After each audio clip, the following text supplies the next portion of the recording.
So, we finally arrived at the sexiest part of the course, speed reading. Let's first start by understanding how most people, like me before I took Anna's course, and probably like yourself as well, are reading. When most people read, they actually hear the words in their mental voice. Now this is a process called subvocalization, and they go along the text and hear the quick brown fox jumped over the lazy dog. This is because when we're taught to read, we have to sound it out. We don't know how words look visually, and so we sound them out. F, O, X, fox. Now this is a very hard habit to break because it is how we learned, and it's how we've read for the last 10 or 20 years. And so we associate the words we see not with the meaning or the content directly, but with the sounds they make in our mind.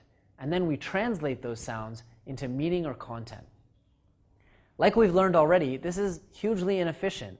By subvocalizing this way, you're effectively taking high-quality visual information and symbols in the form of written words, and you're degrading the quality or bandwidth.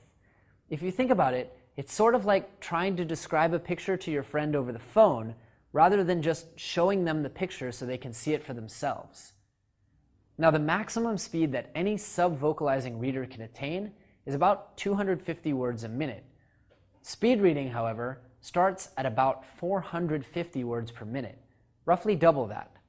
And since I know you're wondering, nearly all of you taking this class can at least break 700 words per minute. Some of you will even reach 800 or 1200 words per minute before you need more intensive one-on-one coaching. This may sound incredible at first. You may doubt yourself or doubt that your brain can do all of this.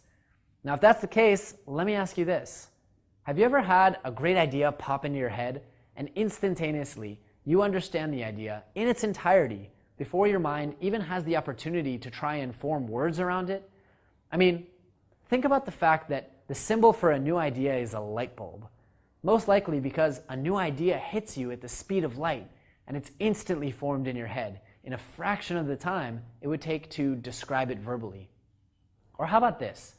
Have you ever stepped into the road and noticed that a car or motorcycle or bicycle is approaching you and you reacted with lightning speed?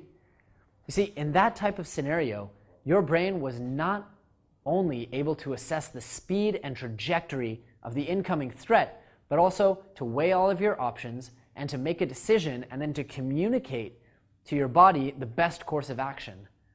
All of this happens without any form of subvocalization of your thought process. Every single day, your brain does all of this in fractions of a second. Every time you're about to drop something on your toe, and every time you see a familiar face in a crowd, your brain can perform these incredibly complex functions in literally fractions of a second.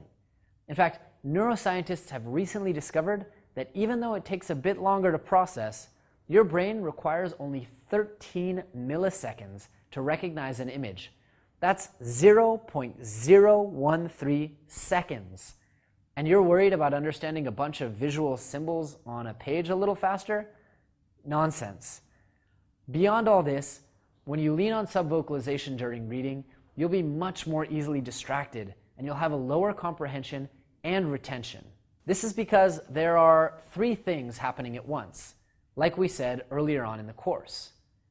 By subvocalizing, you're trying to perform the encoding, the storage, and the retrieval processes all at once, which massively strains your working memory. In speed reading, however, we learn to read much quicker than the so-called sound barrier of subvocalization.